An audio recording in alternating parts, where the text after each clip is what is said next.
Welcome to Mental Health and Faith, a closer look. I'm Carolyn Cooper, and my ministry name is Mental Health Connect. My mission is to offer encouragement and to help you find your way into this complicated world. There will be links and resources in the show notes. You'll want to check those out. Now sit back and enjoy the show. Hi, this is Carolyn Cooper, and welcome to another episode of Mental Health and Faith, a closer look. My guest today is Chris Morris. Hi, Chris. Hello, how are you doing today? I'm doing great, and I am so excited. I will share that I really view this as a divine appointment with Chris. I found out about him and was given his book, Resilient and Redeemed.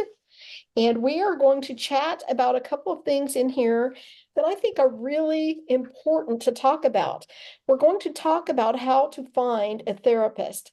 And most of the conversation is probably going to be around some of the emotions and feelings and fears and things that we might experience when we are considering going to therapy for the first time. And I don't think I have ever addressed this, Chris, on my podcast before. So I'm very excited to be bringing this up. Before we go any further, I'd like to give Chris a chance to introduce himself a little bit. So Chris, if you'd tell us a little about your personal life and your ministry that you have and just what's going on with you. Sure. So I am a certified mental health coach. I've been working with my local church and some other churches for the last several years to just help bring tools to churches so that they know how to triage mental health crises, because sometimes a crisis really needs a friendly ear, and that's it. And sometimes a crisis needs professional intervention. But knowing that difference is tricky. So I work with churches to help figure out how to do that. On the personal side, I've been married to my wonderful wife, Barbara, for 26 years. We have 4 young adult children. One of them is not so young. He's married. He's 28. I'd like to say he's a young adult because it makes me feel better about my own age. I do want to pick up on the fact that you introduced yourself as a mental health coach. And I really admire what you do working with the churches. I've also done some presentations at churches, and I think it's so important for the Christian community to know it is good and okay to get help when you need it. So in Chris's book, in chapter 6 is called My Weird Counselors. And yes, I have had some weird counselors as well. I'm gonna read a quote that's on just kind of the second page of that chapter. I can't put words to how nervous and anxious I felt about this appointment. Part of me felt convinced I had to be a failure for even needing a counselor in the first place. And I found it difficult to shake that feeling. Beyond the sense of failure, though, I felt the same type of nervousness I used to feel before a job interview or a first date. What if my new counselor told me that I wasn't really battling depression, but something else altogether? What if she said I should be able to handle myself without the extra support of a counselor? What if she attacked me instead of trying to help me? I had a whir of emotions going through my mind, largely fear based on lack of knowledge. I'd never gone to a counselor before. So, Chris, can you put yourself back in that place? And is there anything else you'd like to share with us about some of those feelings?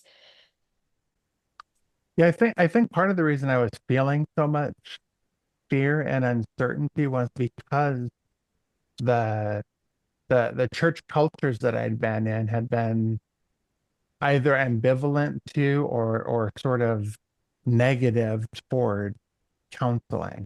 So all the sensations of failure that I felt were sourced in this idea that, you know, you should be able to handle the things that happen in your life without needing to have someone come along and sort of coach you through it. And it was very challenging for me to work through those emotions. And then another component of it is just the simple fact of, hey, you're meeting with a stranger and you're sharing some really deep kind of dark thing, and just how that process works is really hard. Mhm. We typically, most of us are not going to be like, hi, I'm Chris and I struggle with depression and suicidality. How are you doing today? Mhm. And I felt like that was sort of the conversation that I was going to have with my counselor. And it sort of is the conversation that I had. We did some brief introductions, and then Mhm. she said, and how can I help you today? And I was like, oh boy, here we go. Chris, I think it's really important to acknowledge that what you said about part of your fear came from the church culture. So I didn't have that type of experience because I avoided it altogether. So what does that say, right? That I wasn't even comfortable telling my church that I was going to go to counseling. I think we both learned the same lesson that I've had to since unlearn, Hmm. which is that church is not a safe place to be real about your mental health. Right. I There are think. still churches out there like that. Hmm. Breaks my heart Hmm. every time I talk to someone who has that experience. Some of the work that I do in working with churches is helping them to recast the way that they view mental health, and to see it more along to see it in the same category as, say, diabetes or a broken arm. There's something that's wrong physically, because so much of mental health is physically oriented. If we can make that transition, then it's easier for church leaders to be more open and encouraging to those who need to find the support that they need. Hmm. I believe the church is starting to recognize that counseling, medication, uh, wellness tools, things that we need to do for our well-being, that's nothing against our faith. It's part of our faith. To trust that the Lord has surrounded us with resources we need. What do you think about that, Chris? I really agree with you. It has a lot to do in my mind with the idea that we are holistic beings. Hmm. So our spirituality is not separated from our emotions, which is not separated from our physicality. And I can sort of prove it to you with a single word, the word hangry. We we we've all been in a bad place where we're overreacting to things just because we need a little bit of food in our bodies. Hmm. Hmm. But the holistic nature of the way that every part of our body is influenced by every other part goes well beyond that. So sometimes sleep hygiene is an answer to a mental health struggle. Sometimes we need to develop some cognitive tools Hmm. to combat the negative thoughts that are coming into our mind. And sometimes we need medication to correct the abnormalities that are occurring in our brain. And all of those fall under this holistic approach to getting well. If someone is listening and they are getting ready to start therapy and they're having these fears and these thoughts, what would you say to them to help them find some relief or comfort or just the courage to go through with going to that first appointment? I think the first thing I would say is all of that anxiety and fear and nervousness that you're feeling is completely normal. Part of the lie that mental health concerns try to tell us is that we're the only ones that have ever experienced what we're experiencing. It is completely normal to go, oh my gosh, I'm going to meet this person I've never met. and I'm going to tell them the things that are really hard about my life, and I'm going to expect that they're going to be able to help me. Yes. We don't engage in other conversations with people we haven't met before in that way. It's very different from any other relationship. Like I said, if I met you on the street, Carolyn, it wouldn't be like, "Hi, I'm Chris and I have depression. How are you doing today?" And this is where, doing a little bit of research on the front end rather than just picking some counselor out of the yellow pages, or are there even yellow pages anymore, off of Google? Yeah. Um, doing a little bit of research around the type of training that the people have, the things that they're experienced in, and sometimes people are going to have a preference for whether they want a male or a female counselor. Doing a little, sort of that I'm jumping ahead a little bit, but one of the things that really helped me was sort of figuring out what are the non-negotiables for me Mm, before I even selected a counselor. I had mm, to learn this. This was after my weird right. counselor. Right. I had to learn this, but I thought, what are the non-negotiables for me that I need to have in a counselor? Mm, I have a seizure disorder in addition to my depression and suicidality. And one of my counselors freaked out on me because I happened to have a seizure yeah. in the middle of her session. So I learned from that. Number one, she's not the counselor for me. And number two, I need to have someone who is not going to do that. Mhm, So mm, someone who is comfortable with me having an absent seizure and just rolling with it. And then a second thing that was important to me is I didn't necessarily need a Christian counselor, but I mm, needed a counselor who is not going to be aggressively arguing against my faith. I was going to leave space for my faith to exist and to mhm. even engage me in the struggles that all of us have when we're dealing with mental health issues with our faith. And so those were the two things that I looked for in the counsel. When I finally landed on a good counselor, I lucked out, I think. Third time's a charm, I guess it is. I'm just going to echo back a little bit. So one of the things that you said, I think I really want our listeners to pay attention to is don't think you have to feel great to go to this appointment. You're going there for a reason. They know that you're going to be nervous and such. And then I love those two, or the idea of having a must have up front, doing the research. And I'm going to read a little bit of the next paragraph in your book because I thought this was so insightful. You said, and this was my experience as well. Chris says, I never considered approaching the first session almost as an interview with the counselor, trying to gauge if she would be a good fit for me. I now have this approach and I highly recommend it. And I recommend that as well. We can lean into and trust our gut. Yes. There are people we meet where there's just something. On the one hand, there's people we meet where we're like, oh, I'm gonna click with this person. I can tell right away. Mhm. And then there's other people we meet where there's like a caution flag, and it's really fuzzy, and we don't know why, and we can't put our finger on it. But something just is like ooh, be careful with this one. And I would say if you're in your first conversation with a counselor and you get that caution flag, just trust that. Mhm. You don't need to spend 3 to 4 months to figure out what the caution flag is.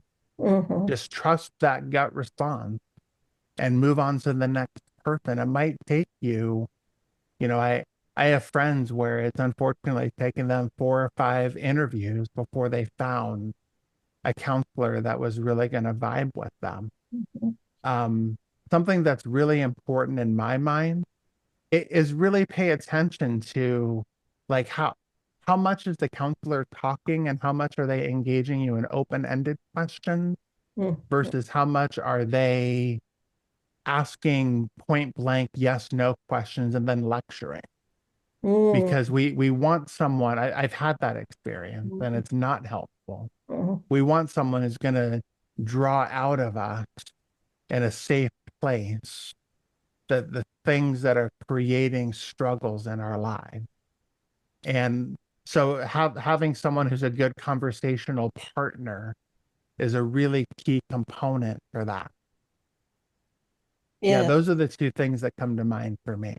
Any other thoughts about finding a therapist that you'd like to share before we go on? Just the concept of remain patient and remain open-hearted to the Mm, idea that it could take a minute. okay. And part of the what's going to happen in your head if the first one doesn't work out is you're going to want to blame yourself. You're going Mm, to want to gaslight yourself. Well, yes. if I wasn't such a difficult person, if I wasn't thus and so, then this would be fine. You have to just stop that gaslighting thought at the door and say, hey, it just didn't work. There's no fault, there's no blame, it just didn't work. And just leave it at that. Because Excellent. otherwise we're carrying that burden of, Mhm, oh, I hope that I don't screw up this next one too, mhm. into every conversation that we have, every interview that we do with a counselor. Chris, I did have one other thing that I wanted to go along with that, because as important as it is to have the professional help when we need it, it's just as, and in some ways more important, to have a support system around you, a supportive group of people in your life who you can trust. And in chapter 7, in his book, and chapter 7 is called How Gritty Friendships Saved My Life. I'm going to say this was such a moving story in this chapter. Chris says, when my wife picked up the phone, I told her I wanted to die by suicide using pills.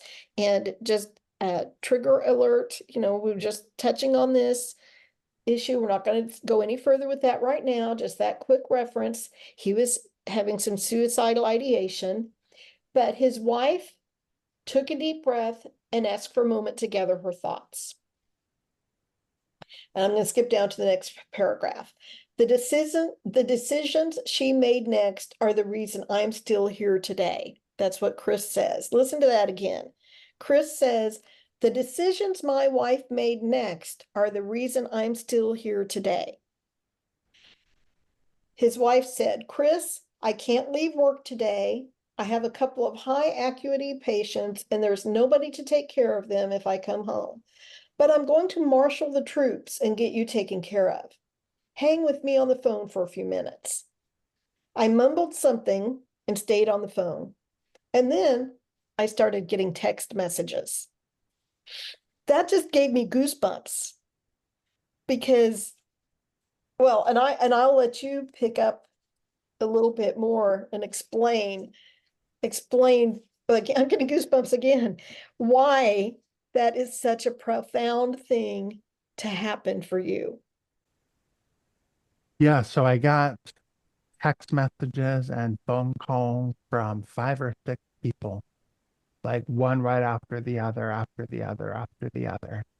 And every single one of them was affirming my value as a human being, affirming my value as a friend, saying things like my life will be emptier if you're not a part of it.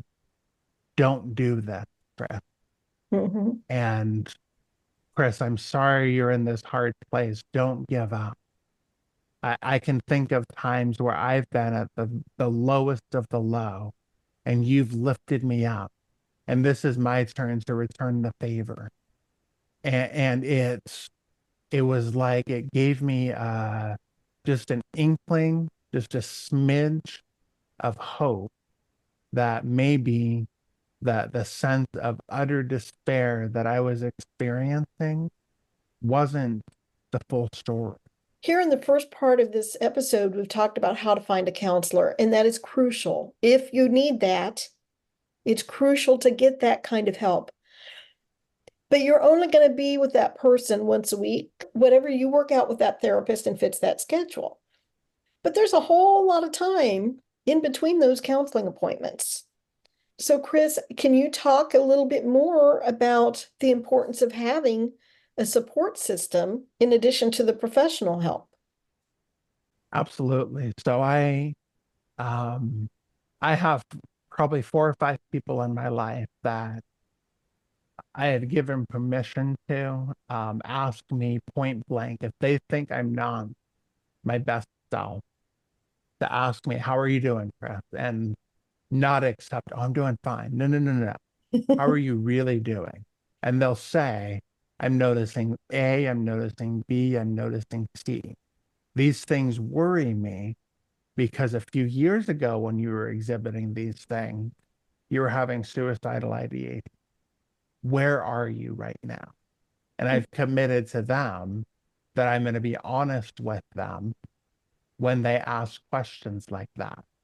And that kind of knowing that someone has my back and is paying attention and is going to provide that accountability is I think it's in Ecclesiastes where it says something like uh, uh, woe to the man who is by himself. Mhm.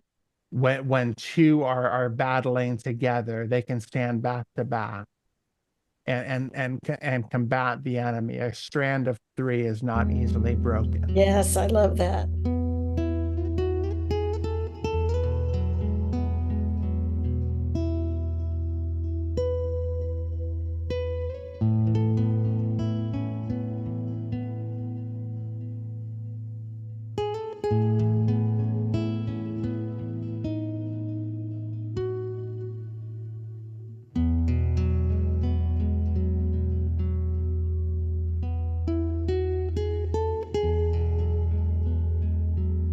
I'll sort of extend that. Like, why stop at three? Let's go with four. Let's Mhm. go with five. Let's go with six. I'm convinced that God's best for each one of us is only found in intimate, transparent, real community with others. I And I'm agree. not talking about showing up at church every Sunday. I'm talking about those people who are going to call you on your stuff and who are going to love you through whatever happens and are going to stand by you even in your dark time and never give up on you. Let me ask you a question because when I first started my recovery journey, I felt so great about how God had brought me through this that I just wanted to tell everybody what was going on. That didn't work very well. Did you ever have that kind of experience, Chris? I was very careful sort of from the get-go Okay, with the good. people that I was talking with. Shame is still Mm, something that rears its head in my life more mm, frequently mm, than I'd like. mhm. So that kept me from that. Certainly I mean, now I've published a book Yeah. where I walk through all that. So, I joke It's with out like, there. yeah, so it's there. Most people are like, oh, I'm going to put my skeletons in the closet. I'm like, would you like a tour of my skeleton? That's sort of what I'm doing now with this book. Mhm. And that's wonderful. But you have to get to a point that you are ready to do that. It's not something that you're just going to automatically do.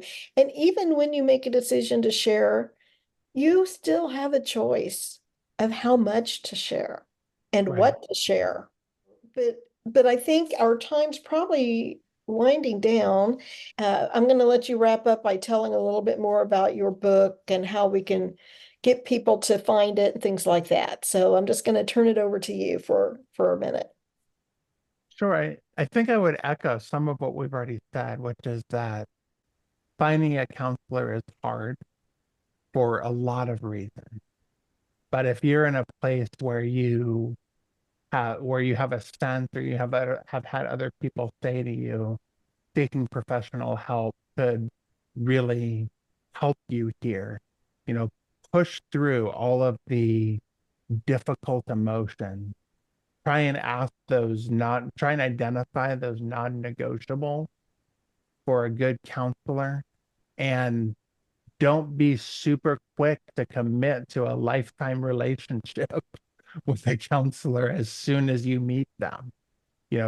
Sort of slow your roll and approach it intelligently, trusting your gut and making sure that it's going to be a good fit for you.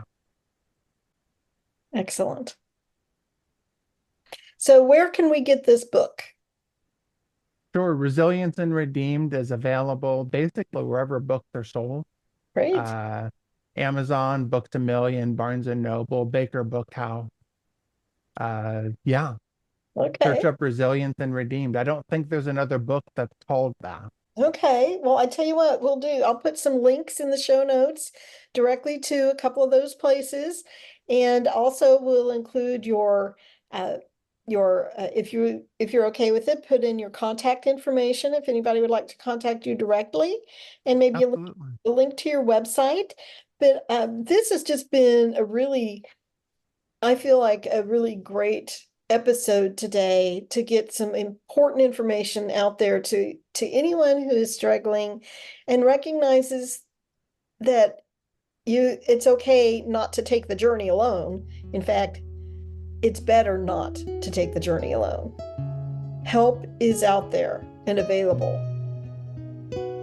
So Chris, thank you again so much. I really appreciate your time today. It was a pleasure. Thank you. Thanks for joining me today, and please share your comments. Join the conversation on mental health and faith, and I would love to hear from you. My email is Carolyn, that's spelled Caroline, Carolyn at carolinscooper.com, and my contact information is also in the show notes. Have a blessed day.